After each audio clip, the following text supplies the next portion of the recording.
Alors bonjour, je m'appelle Anne-André Dano, je suis votre animatrice. Aujourd'hui, je suis contente d'être là pour vous présenter cette table ronde, ce panel qui s'appelle donc Favoriser l'innovation dans le secteur public, construire un écosystème GovTech et gérer les investissements à grande échelle à l'ère de la confiance numérique.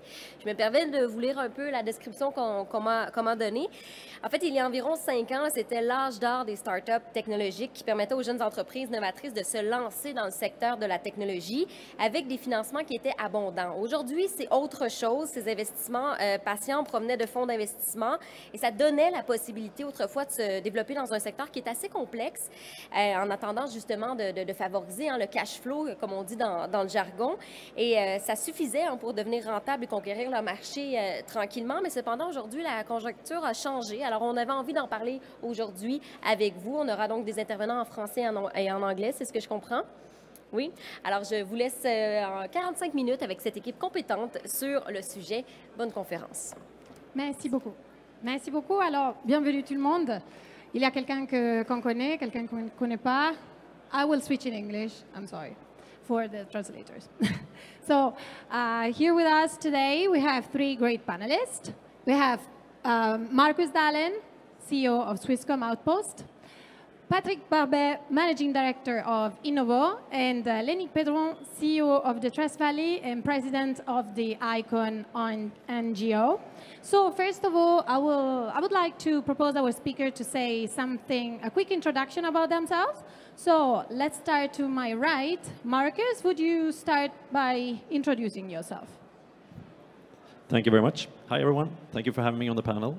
Good to be here. I'm the only one not speaking French on this panel, except you. Yeah, my name is Marcus. I started hacking things 25 years ago and went into cybersecurity, and then spent a lot of time in IT service providers in Europe. Ended up in Switzerland working for Swisscom. Swisscom is the largest telco and service provider in Switzerland. And since 4 years, I live and work in Silicon Valley in the Bay Area. So I'll give a little bit of that flair to the panel today and talk about Silicon Valley and the ecosystem there. Thank you. Thank you very much. Patrick, something about you and why did you accept to be part of this panel today? Merci beaucoup. Bonjour à tous. Patrick Barbet, je suis le directeur d'Innovo, l'agence d'innovation et d'investissement du canton de Vaud. C'est dans la partie francophone de la Suisse. Mon parcours est plutôt celui d'un ingénieur au départ. J'ai ensuite participé à la création de plusieurs startups, notamment dans le domaine de la cybersécurité, Nexthing, qui est peut-être familier pour certains d'entre vous. Et puis depuis une dizaine d'années, je m'occupe maintenant de soutien à l'innovation, autant domestique que arrivant de l'étranger pour renforcer certains écosystèmes, notamment celui de l'innovation dans la confiance numérique. Merci beaucoup. Et finalement, Lénique, CEO de la Trust Valley, tell us something about you and your professional experience. Merci Flaminia. Je suis Lénique Pedron, je suis la directrice donc, de la Trust Valley. La Trust Valley, c'est un PPP, donc un partenariat public-privé dans le domaine de la confiance numérique et de la cybersécurité en Suisse. Et ici, donc, vous avez notamment deux de nos partenaires. Et un troisième qui est manquant, qui est Patrick Guion, qui travaille pour la police genevoise, mais également à un niveau fédéral, donc, qui fait partie aussi du secteur public. Et donc, je suis aussi présidente d'une ONG qui s'appelle ICON, dans le même domaine, dans la confiance numérique et la cybersécurité, à destination des citoyens. C'est un engagement citoyen que j'ai pris il y a 7 ans avec une centaine de personnes maintenant aujourd'hui. Merci beaucoup. Alors, avant de commencer, Lénique, you are also a member of the advisory board of the InCyber Forum. Can you tell us something about why did we choose talking about the GovTech? What's the GovTech? So we know that the GovTech stands for government technology, and it's where technology meets the government to make things better, more efficient, and innovative. We decided to talk about GovTech today, so give us some insight on why and why now, basically. Effectivement, en premier lieu, je souhaiterais remercier Vincent Rioux, Charles Citroën et toute l'équipe ici d'InCyber parce que j'ai bénéficié d'une carte blanche, donc d'une carte blanche avec un sujet ouvert et la possibilité bien d'avoir des invités ou pas à mes côtés. C'est vrai que j'ai choisi un sujet qui peut paraître pas très fun, c'est vrai, compliqué, complexe, dans un domaine aussi qui est compliqué, hein, le nôtre, la cybersécurité. Mais derrière ça, en fait, il y a vraiment quelque chose d'important. On a fondé la Trust Valley il y a 4 ans maintenant. Et c'est vrai qu'on voit notre domaine avancer dans sa maturité. Il y a encore quelques mois en arrière, c'était difficile de voir certains partenariats aboutir entre les startups que nous gérons et le secteur public. Et pourquoi le GovTech? Parce que je pense qu'aujourd'hui, c'est une question de timing. Et cette question de timing, elle est clé. Elle est clé, je pense que Marcus pourra largement vous le dire dans la partie startup, également Patrick Barbet. On dit toujours timing, timing, timing. Eh bien, je pense qu'aujourd'hui, quand une start-up a eu son premier, son deuxième, son troisième client, souvent dans le secteur privé, ce qui se passe, c'est que son quatrième client, qu'on pourrait quand même encore appeler un pilote, un POC, pourrait être le secteur public. Et aujourd'hui, c'est un constat. Et là-dessus, on travaille sur cette jonction, sur cette partie-là. Et d'ailleurs, on a signé un partenariat récemment avec la Banque mondiale sur ce sujet. Merci beaucoup. On pass. Let's go really to the heart of the matter. Let's go a little bit more into why the public sector is now investing in new technology. So, Patrick, you are the managing director of Innovo, which is an agency that is part of the federal government. It's part of the Canton Vaud. What do you see in terms of new partnerships between the startup ecosystem in Switzerland mostly and the public sector? Well, il est très clair qu'il y a maintenant une ouverture qui n'existait pas avant de la part du gouvernement pour adopter des innovations en provenance notamment des startups et surtout des scale-up, c'est-à-dire des startups qui sont en train de grandir, qui ont déjà un certain nombre de clients, où la solution a déjà fait ses preuves. Il y a un défi pour les organisations gouvernementales d'adopter des nouvelles technologies, ils le savent, et cette réalisation maintenant est devenue assez concrète pour qu'il se passe des actions, des adoptions dans notre pays. Vous savez peut-être qu'en Suisse, on est un État très fédéral, donc il y a aussi tout un défi pour convaincre au niveau des régions, des cantons, c'est-à-dire des provinces, hein, pour parler comme au Canada. Et il y a vraiment maintenant un élan pour plus facilement adopter ces technologies, en particulier avec l'aide d'organisations comme la Trust Valley, qui donne une légitimité au travers de différents programmes à des solutions qui peuvent ainsi être adoptées un petit peu plus rapidement. Mais il ne faut pas oublier que le côté gouvernemental a un ensemble de conditions cadres assez contraignantes. Il faut pouvoir respecter un certain nombre de lois, de règlements. Et c'est là où il y a un peu un choc de culture entre l'approche start-up qui veut casser les choses et avancer vite. Et il faut pouvoir s'adapter aux besoins gouvernementaux qui, eux, doivent s'adapter dans l'autre sens. Mais on sent bien maintenant qu'il y a des programmes qui s'ouvrent, il y a une ouverture de la direction des systèmes d'information, du canton de Vaud par exemple, avec le CISO du canton de Vaud qui est extrêmement ouvert à l'innovation. Le temps est favorable maintenant. Merci beaucoup. So we have the chance today of having a company, which is Swisscom, but today we have the CEO of Swisscom Outpost. But what's really the difference, Marcus? Let's address this same question to the private sector. So why don't you give us a bit of a background of what Swisscom does and the role of Swiss innovation, of the Swiss innovation ecosystem? Sure. So give some background, setting the scene a bit. Swisscom is a telco like TELUS here or AT&T, Verizon in the US. We're only active in Switzerland. We have about 20,000 employees. We make 12 billion of revenue. We're strong in B2C and B2B markets in the country. We work very actively in the startup ecosystem and the scale-up ecosystem in Switzerland. With kind of work very closely with universities. Switzerland has two very impressive universities, ETH in Zurich and EPFL in Lausanne. Those are top universities in Europe. They generate a lot of spin-offs. I think ETH has most spin-offs in Europe, measured over the last 50 years. A lot of technical good. We work with accelerators such as Trust Valley, of course, in Switzerland, to get kind of first hands on digital trust and digital trust topics and cybersecurity companies, as this is a strategic topic also for a telco like Swisscom. We also have a venture arm. It's one of the biggest CVCs, corporate venture capitals in Switzerland. We have 600 million assets under management, which is a fairly big fund for this country. So we also work with investing in those startups in Switzerland and kind of nurturing the ecosystem around startups and scale-ups. We also run something we call the Startup Challenge in Switzerland, where we also kind of support Swiss startups mainly, and we kind of then also bring them over to Silicon Valley to kind of also give them the kind of experience of spending time with this ecosystem.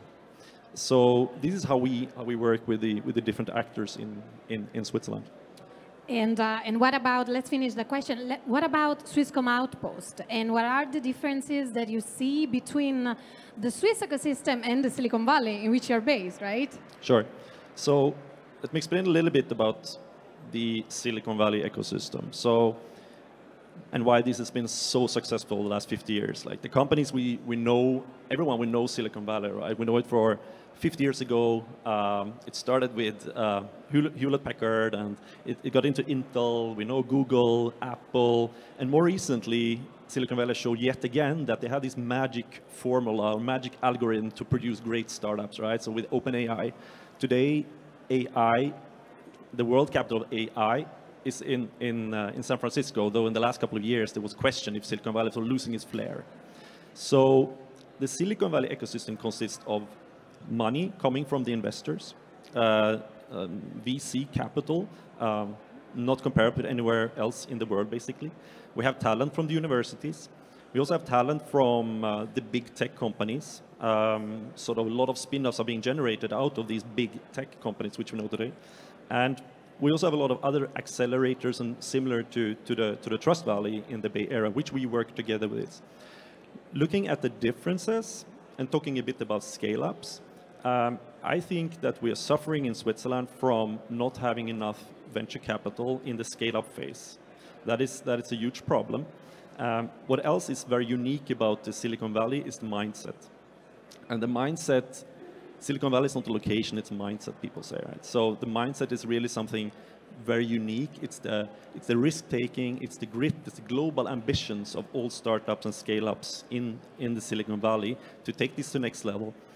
And this is kind of also expected by the investors in Silicon Valley. They only would invest in a company which claims to want to become a unicorn. So there are different things in this ecosystem where I see differences, such as the funding, in the infrastructure, and in the mindset. Thank you very much. This is really impressive, and thank you for your insight. Lennig, talking about this, so we mentioned the differences between the Swiss ecosystem and the Silicon Valley one, but we mentioned what's the mindset that the Silicon Valley proves to have, and it's well known. But what is changing in Switzerland, and why startups tell us all the time that they have difficulty in working with the public sector? What is now that is changing? Merci beaucoup pour la question, Flaminia. Effectivement, je voulais vraiment réagir sur le point que Marcus vient de nous donner, sur le mindset, parce que en Suisse, nous avons une difficulté supplémentaire, je dirais, par rapport aux États-Unis, en tout cas dans le monde des startups et de la confiance numérique, c'est que nous n'avons pas la commande publique. La commande publique n'existe pas, la politique industrielle n'existe pas. Et dans ce cadre, eh bien, c'est aussi pour ça, peut-être, que la Suisse, aujourd'hui, est depuis une dizaine d'années numéro 1 au niveau innovation, en plus des brevets, etc., que l'on peut voir au niveau mondial, donc numéro 1. C'est parce que on doit créer des projets qui marchent. Alors il y a évidemment, comme aux États-Unis, beaucoup de projets qui ne marchent pas, mais sur le nombre de projets qui marchent en Suisse, ça fonctionne sur un marché parce que ce n'est pas juste du subside derrière, il faut qu'il y ait un vrai marché. Et c'est vrai qu'aujourd'hui, nos startups nous le disent, c'est extrêmement difficile de travailler avec le secteur public en Suisse. Et d'ailleurs, je me souviens d'une histoire. Pour le lancement de la Trust Valley, nous avons une entreprise dans le canton de Vaud qui s'appelle Net Guardian. C'est un jeune qui sortait de l'école, d'une belle école suisse, et puis qui s'est dit « je vais créer mon entreprise ». Aujourd'hui, c'est une entreprise qui est prospère, c'est une scale-up qui va extrêmement bien. Mais il m'a dit, tu sais, ce qui s'est passé, c'est que je me suis retrouvée comme, passez-moi l'expression, mais le gars qui rentre dans un bar, plein de monde, où tout le monde est à table, discute ensemble, voilà, fait beaucoup de choses, joue aux cartes et autres. Et puis moi, j'allais au bar et j'avais personne pour parler avec moi et je ne savais pas comment faire. Ben voilà, le marché en Suisse, il est comme ça. Alors j'ai dû partir à l'étranger, j'ai dû aller vendre mon produit à l'étranger. Il a gardé bien sûr son entreprise en Suisse, mais et une fois qu'il a eu la reconnaissance à l'étranger de la qualité du produit, etc., aujourd'hui, évidemment, c'est un produit qui est reconnu partout en Suisse. Donc c'est ça aussi qui fait qu'aujourd'hui, on a cette capacité, petit pays, à savoir aussi bien exporter. Et je pense que c'est pour ça que l'opportunité aujourd'hui dans les GovTech est excellente et on est capable aujourd'hui en Suisse, avec la Trust Valley, mais beaucoup d'autres partenaires. On a aussi la Fondation de l'économie de la confiance qui est avec nous aujourd'hui. On est une petite délégation suisse. On a cette capacité, on a ces briques qu'on met les unes à côté des autres. On a vraiment cette capacité à pouvoir mettre en place un écosystème privé. Parce que par exemple, la Fondation de l'économie de la confiance a créé un temple de l'innovation avec vraiment à venir visiter. D'ailleurs, rendez-nous visite en Suisse. On vous accueillera bien volontiers avec du chocolat, les montagnes et le lac. Et vraiment, ce temple de l'innovation nous permet d'avoir aujourd'hui, au cœur même de ce campus, un incubateur soutenu par Innovo, et puis qui nous permet aujourd'hui, en 8 mois, d'avoir déjà 26 projets, dont plusieurs qui sont dans les GovTech. Oui, Patrick, tu veux ajouter quelque chose? Juste une intervention aussi, oui. C'est vrai qu'en Suisse, il y a une très très longue tradition finalement de très rapidement exporter l'innovation qui remonte certainement au Moyen-Âge, mais en tout cas on peut prendre l'exemple de Nestlé à la fin des années 1800, qui est une entreprise qui a tout de suite exporté, qui a eu du succès. Donc il y a aussi dans l'ADN le fait de réussir d'abord à l'étranger et puis ensuite à l'intérieur du pays.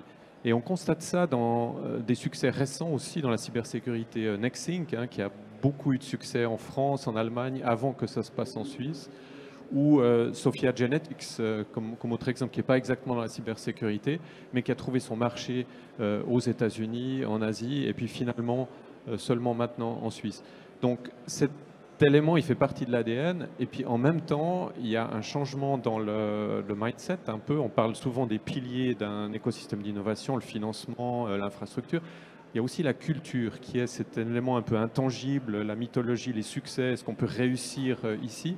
Et ça, c'est en train de changer avec des succès importants et une ambition qui se déclare. On a vu récemment dans le domaine cybersécurité Metaco, qui a fait un exit à 250 millions de dollars. Alors, ça ne se remarquerait même pas dans la Silicon Valley, mais chez nous, ça commence à être dans une zone qui fait envie, qui montre aux jeunes innovateurs qui se lancent que c'est possible de le faire depuis la Suisse, depuis l'Europe. Thank you. Merci beaucoup. I would pass the floor to Marcus. So we mentioned some of the difficulties that startups versus scale-ups have. Would you like to give any advice? Would you like to add something considering your position and the company you come from? Sure. Sure. Sorry, I think, like we talked about scale-ups and Switzerland, and I think this also resonates with the rest of Europe, actually. How we see it, like innovation. Switzerland being one of the most innovative countries in the world, actually, and winning these tests on a yearly basis. So there's a lot of innovation going on in Switzerland. Still, we do struggle, right? We struggle with having enough money put in, as I said before, into scale-ups. Swisscom has launched a new initiative, and this is not an initiative going to be driven solely by Swisscom, but we think that there's a lot of VC money missing, as I said. So we're going to try to collect, and we think what's needed is $50 billion, let's talk in dollars, until 2030 to get this ecosystem, startup ecosystem, scale-up ecosystem in Switzerland back on the feet. Like, we are very difficult in kind of commercializing our startup. So, for example, we spend almost as much as the US per capita on research and development in Switzerland. But we don't spend nearly as much on venture capital.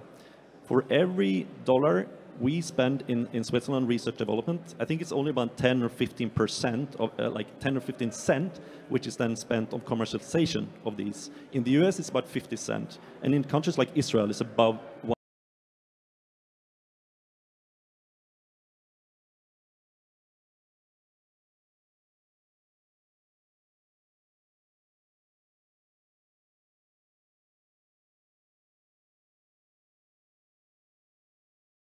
Organizations in Switzerland, wealthy Swiss people and pension funds, etc., to kind of build this new ecosystem of startup scale-up funding.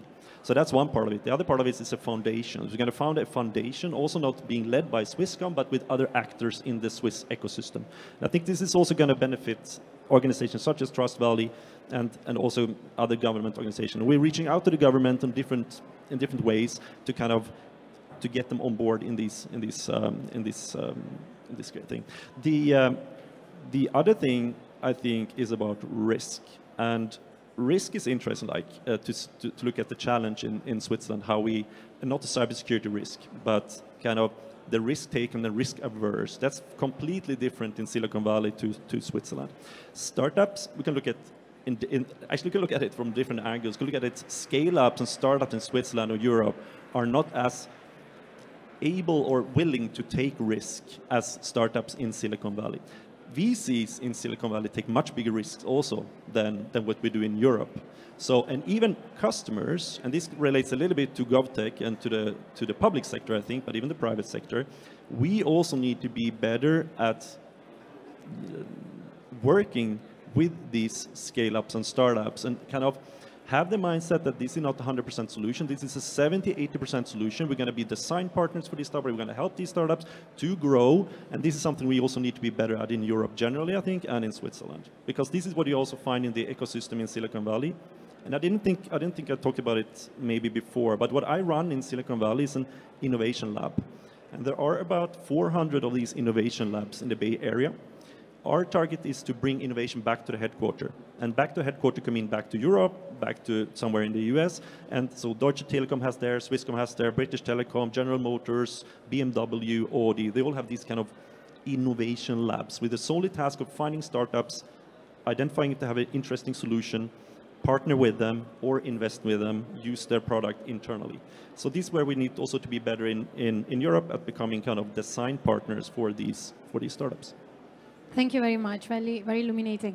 I would go to Lenny, asking you a question. So we said that this is one of the reasons why the public sector doesn't want to take risk, but we do have some examples, right? Pretty recent, actually. So why don't you tell us some good example of partnerships between the government and some startups in the Swiss ecosystem, actually? Effectivement, Flaminia, nous avons maintenant des exemples concrets à partager. C'est un long parcours. Je pense qu'on a créé la Trust Valley il y a 3 ans. Le programme d'accélération pour les startups a été créé en pilote l'année d'avant pour tester le marché, voir si vraiment c'était important de créer un cluster, un partenariat public-privé dédié. Et j'ai 2 exemples à partager avec vous. Le premier concerne une start-up qui, je dirais plutôt, est une scale-up aujourd'hui, qui s'appelle Prodaft, donc, qui est basée en Suisse, mais également aux Pays-Bas. Et cette scale-up nous a rejoint il y a quelques années. On a tout un programme qui entoure nos entreprises, donc avec des mentors, avec du coaching, qui provient vraiment du secteur public, du secteur privé, de personnes qui sont extrêmement actives et qui partagent quelques heures de leur temps. C'est la façon qu'on a d'entourer aussi ces startups en leur offrant vraiment exactement au bon moment les mises en connexion, c'est-à-dire vraiment toute la partie network. Prodaft, on l'a mis en relation avec Patrick Guion, qui est donc le chef de la police à Genève. Et puis, les discussions ont suivi, et il y a 3 ans en arrière, pour arriver à cette semaine, avant-hier, Prodaft a annoncé qu'elle avait signé un partenariat avec Europol. Et donc maintenant, ça lui permet d'évoluer aussi à un autre niveau. Donc ça a pris 3 ans. Première chose. Deuxième chose, je vais vous parler maintenant d'une autre start-up, dans un domaine qui nous intéresse énormément évidemment en Suisse, qu'on est en train de tester. On adore faire des tests dans la Trust Valley, hein, c'est comme ça qu'on fonctionne. Et ce test se fait sur ce qu'on appelle aujourd'hui les PISTEC, donc les technologies de la paix. Et nous pensons aussi, donc, qui est bien sûr dans le domaine des technologies liées au gouvernement. Et ce qui est en train de faire de Demo Square exactement en ce moment, c'est qu'en Suisse, nous avons les votations en ce moment à un niveau fédéral. Et donc, Demo Square teste tout ce qui se passe autour des votations et donc les sensibilisations aux votations, aux citoyens et tout ce qui va autour de ces statistiques. Donc l'idée derrière ça, c'est de voir qu'en fait cette start-up travaille déjà avec 2 médias qui sont Le Temps et la NZZ, donc des médias extrêmement réputés en Suisse, pour pouvoir donner des indications, pour faire de la prospective sur les votations et pour qu'on puisse voir finalement si le peuple, les citoyens suisses vont suivre les indications qui sont données. Donc sur cette partie de GovTech, on se rend compte qu'aujourd'hui on a déjà ces 2 succès qui vont finalement plus vite que ce qu'on aurait pu imaginer. Mais en revanche, ce qu'il faut savoir, c'est que derrière, on a mis en place une infrastructure, des discussions, un modèle de fonctionnement avec ces startups. Ça ne se fait pas tout seul. Il y a vraiment un modèle à créer et qu'on serait ravis de partager avec les autres écosystèmes comme le nôtre. Merci beaucoup. Patrick, do you want to add something? As part of the ecosystem, as a partner of the Trust Valley, being here today in Canada, do you want to add something to what Lenny said about the importance of the ecosystem in supporting startups and scale-up, and what is our role to put this innovation together with the public sector? Je crois que Lenny a déjà mentionné plusieurs facteurs. L'un d'entre eux, c'est aussi de permettre au secteur public de se familiariser avec ces innovateurs, parce que très souvent, ça fait un petit peu peur pour les responsables publics. Ils ne savent pas très bien ce que c'est ces startups, est-ce qu'on peut se fier à elles. Donc déjà de pouvoir les fréquenter, échanger avec elles pendant un certain temps avant même d'être confronté à la possibilité d'acquérir l'innovation, ça c'est très important. Et j'ajouterai un exemple aussi qui n'est peut-être pas tout à fait aussi avancé, mais une start-up qui vient de lever 3 millions de dollars à peu près, Tune Insight, et qui justement fournit une solution pour les hôpitaux qui aimeraient partager des données finalement des données médicales, mais qui ne le peuvent pas de par la loi en Suisse. Et je crois qu'au Canada, c'est assez similaire. La loi empêche de mettre en commun des bases de données entre plusieurs régions, plusieurs hôpitaux, pour des questions de protection des données. Et cette start-up a mis au point une technologie basée sur une encryption assez avancée qui permet de combiner ces informations sans qu'il ne soit possible de révéler l'identité ou des informations personnelles des patients qui sont derrière. Et ça, c'est la clé aussi après de pouvoir extraire, peut-être avec du machine learning aussi, des informations qui pourraient aboutir vers des traitements innovants de certaines maladies. Et là aussi, le dialogue avec, en l'occurrence, la partie santé des pouvoirs publics est totalement essentiel. Merci beaucoup. Maybe I can add a little bit of this public-private partnership. I went to the security conference in San Francisco this year, which is called the big one, which is called RSA. Trust Valley was also participating with a startup, a group of startups from Switzerland.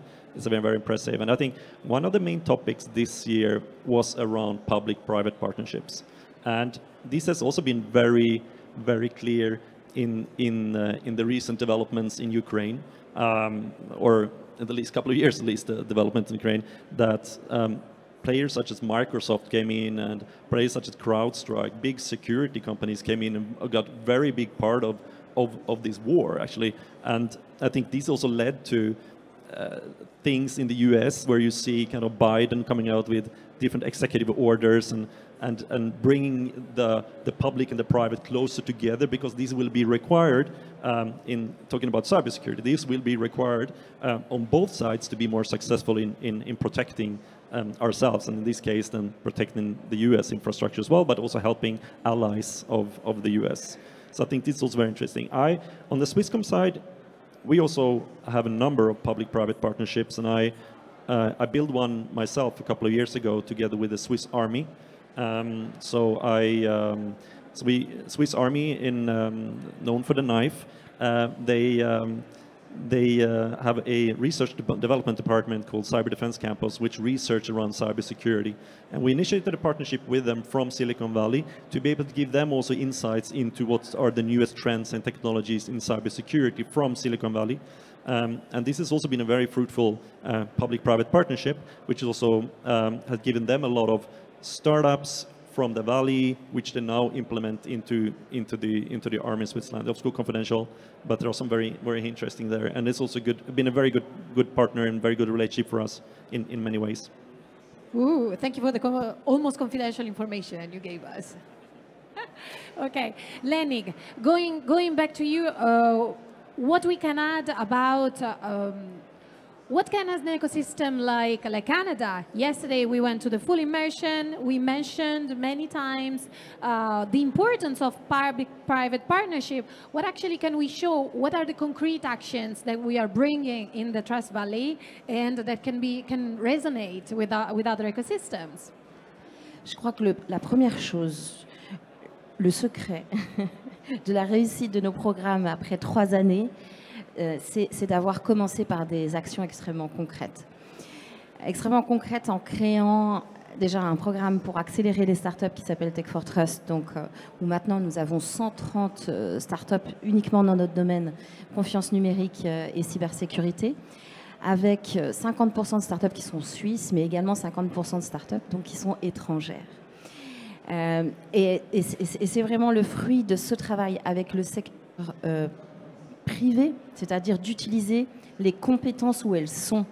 Aujourd'hui, dans notre domaine, on sait très bien que le marché est sec. Trouver des talents, c'est compliqué. Et bien, on va les chercher où ils sont. Et ça permet, en fait, d'avoir ce qu'on appelle des grands frères, donc des corporates, qui vont aider tout de suite, qui vont faire du peer-to-peer avec ces start-upers. Mais ça fait la différence, parce que le corporate, c'est exactement où en est le marché, va pouvoir faire un feedback. On a tendance à ne pas prendre trop de détours dans notre façon de fonctionner avec les startups. Notre programme dure 8 mois. C'est vraiment une journée très intense pour les startups. On leur demande de s'impliquer. Et puis, je vais juste vous raconter l'histoire d'un de nos start-upers qui est arrivé tout seul avec son idée. Sa société s'appelle Duoki, donc dans le chiffrement. Et puis, il venait d'un grand corporate. Il avait cette idée et il s'est dit « Comment je vais faire ?» Il est rentré dans le programme. On a cru en son projet. On a cru aussi en ses capacités de fondateur. Il nous a dit « Je cherche des talents, des fonds, des clients. » À la fin du programme, ce qui s'est passé, c'est qu'on a un modèle où on a des roadshows, on met en place énormément d'activités assez particulières auxquelles vous pouvez participer. D'ailleurs, on vous invite vraiment à venir à participer avec nous. Et ce qui s'est passé, c'est qu'il a trouvé les talents, parce que c'est vrai qu'on a un bassin de plus de 500 experts en Suisse et énormément de talents qui sont encore présents et activables. Et ensuite, il a trouvé aussi des clients et il a signé en fait le jour de la finale du Tech for Trust son premier gros contrat, qui est quand même un contrat à 12 millions avec le plus grand concessionnaire automobile, on va dire, avec Porsche. Et donc ça, typiquement, il est venu nous voir puis il nous a dit bah voilà, j'ai trouvé les talents, j'ai trouvé les clients, j'ai plus besoin de fonds. Et heureusement, parce que pour rebondir sur ce que disait Marcus tout à l'heure, en Suisse, c'est extrêmement difficile de voir les investisseurs investir dans les projets suisses. C'est ça qui est terrible. On se bat aujourd'hui, nous, sur le terrain pour ça. Et il y a eu un changement de loi, peut-être que Patrick pourra nous en parler, qui effectivement va maintenant permettre aux fonds de pension, etc., va les pousser à investir. En tout cas, il est en train de se passer quelque chose. Il se passe quelque chose, on est en train de l'activer, l'écosystème se regroupe, fonctionne vraiment en grappe en Suisse aujourd'hui pour pouvoir être la première marche d'entrée pour les organisations ici, Québec, Canada, Amérique du Nord. Et puis, inversement, la première marche aussi pour certains pays donc européens pour pouvoir partir à l'étranger. Thank you. Patrick, do you want to add something? Alors effectivement, lever des fonds, c'est toujours un challenge pour les startups. C'est vrai que si on a un projet deep tech avec une certaine value proposition, on arrive en général à lever des fonds au début. Il y a également pas mal d'aides non dilutives, des grants, des soutiens. Comme a été dit précédemment, c'est plutôt dans la phase de scaling up, au moment où il faut lever des montants conséquents pour l'expansion, là où paradoxalement le projet devient un peu moins risqué, que c'est beaucoup plus difficile. Et c'est là où ce changement de loi peut aider déjà, qui est en place depuis un certain temps, où les caisses de pension ont légalement le droit d'investir une proportion plus grande de leurs fonds dans des fonds d'investissement ou dans des investissements un peu plus risqués. Ils le font très peu. Donc c'est là où je salue cette initiative venant de Swisscom et Swisscom Ventures d'essayer de catalyser un petit peu plus cet investissement, parce que ce qu'on constate aujourd'hui, c'est que plus le tour d'investissement est grand, moins les fonds sont suisses. Et quelque part, c'est souvent des fonds américains ou anglais qui après bénéficient, récoltent les fruits au moment de l'exit, parce qu'ils ont été là au moment où il fallait mettre un petit peu plus de plus grands montants. Mais heureusement, c'est en train de changer petit à petit avec des initiatives comme celle de Swisscom, ça va dans la bonne direction. So we are going to the right direction. Marcus, do you want to add something in what's your vision for the future of innovation regarding the private sector? We discussed what are the problems that startups are facing, how to help them, the new project that Swisscom has in his pocket. What's your vision for innovation, and what is the private sector actually doing for fostering innovation? Yeah, so corporate innovation is extremely difficult, right? And I don't think we look at Silicon Valley as the Googles and the Apples having this under control, but they don't, right? Like, we're all waiting for the next big thing from Apple, which is going to be how they make revenue. Google lost a couple of guys 20 years ago who started the new big companies, which then have to acquire again, or other companies acquired. So doing intrapreneurship and doing corporate innovation is very difficult, even in the private sector, and it's been shown many times. So I think we, in the private and public sector, has a lot to learn about doing corporate innovation. At Swisscom, we have different models we work with, and we're going to intensify or do this in the next couple of years. We have the exploration of new topics and the exploitation of new topics, right? So we explore today, for example, or maybe 1.5 years ago, we explored ChatGPT. Today we exploit it. We try to find out where we can use it internally or with our customers, right? Another popular framework, which is connected to what I do and to what we all basically do here on the panel, is the concept of open innovation. So open innovation is the approach that we don't have all the talents within our companies. There's a lot of talents and experts outside, actually, of our companies, which we need to tap into to become better, to have a competitive advantage. So I work in an innovation lab where we scout startups. You work with accelerators or innovation in different ways to connect those with enterprises. And this is one way, right? It's the outside-in innovation, which will be extremely important and keeping extremely important. And we see that also in the Bay Area by the number of new innovation labs coming in the last 5 to 10 years, mainly from Asia. But also in the public sector. I think EU opened an office in San Francisco about 1 or 2 years ago to be closer to this Silicon Valley ecosystem and to profit from this kind of innovation. So, and this is what we call an open innovation, outside-in innovation. We try to learn from the startups and the scale-ups and maybe from the universities. We work with Stanford and Berkeley as well in the Bay Area to kind of, and in Switzerland, and of course with ETHL and EPFL, and as I said before with the Trust Valley, to have this kind of outside-in innovation approach. I think this innovate or die, right? Like it's going to be, every company needs to innovate. Swisscom is making today 70% of revenue is with products we didn't have 10 or 15 years ago. And this will be being the pace, right? It's kind of funny, like technology development is exponential, and all people could agree to that if they look back. But most of us would say it will not stay exponential, which is kind of funny bias we have in our head. So technology development, exponential, innovation is going to be very important to all of us, and we still need to innovate. Thank you very much. Lenny, do you want to add something about this innovation that we are proposing, and then I let Patrick have the last word. À propos du futur, Yes. la vision. La vision, Comment vision. Comment voir les choses. Je pense qu'on a beaucoup de chance en Suisse de pouvoir aussi avoir un point qu'on n'a pas encore abordé, c'est la neutralité.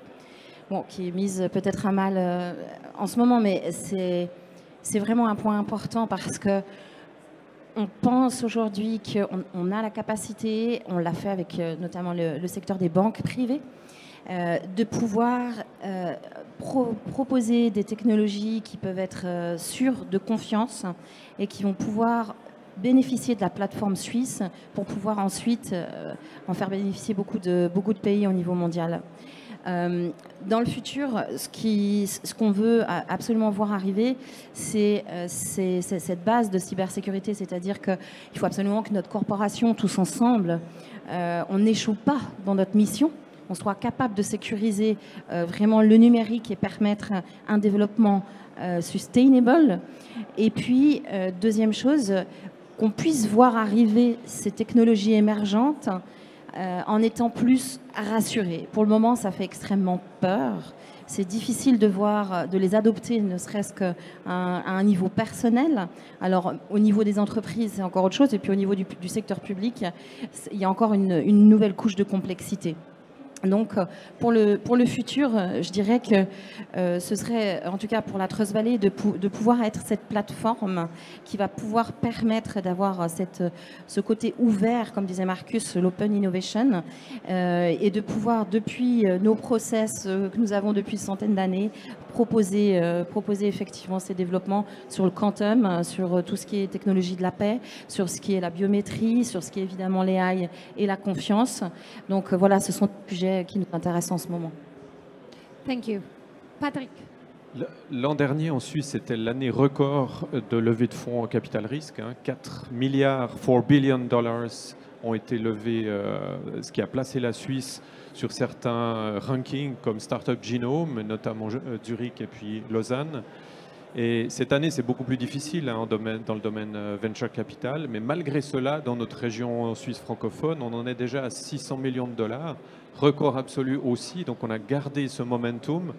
Et sur le sujet plus particulier de la cybersécurité, des technologies de la confiance, on constate un intérêt qui s'intensifie pour venir aussi déposer une partie des équipes dans notre région, et je pense que c'est dû aussi aux actions de la Trust Valley avec ses différents partenaires qu'il se passe vraiment quelque chose. Donc, moi, je suis assez positif sur cet ensemble d'interactions avec les pouvoirs publics, les investisseurs, pour aller vers des solutions qui nous aident à aller vers plus de souveraineté digitale pour le gouvernement, mais aussi pour les citoyens, parce que ça, c'est vraiment très, très important.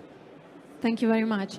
So I think our time is almost over, but if you want to add last words about innovation, I think you led the path for remembering us why open innovation is so important and why do we have to keep on innovating.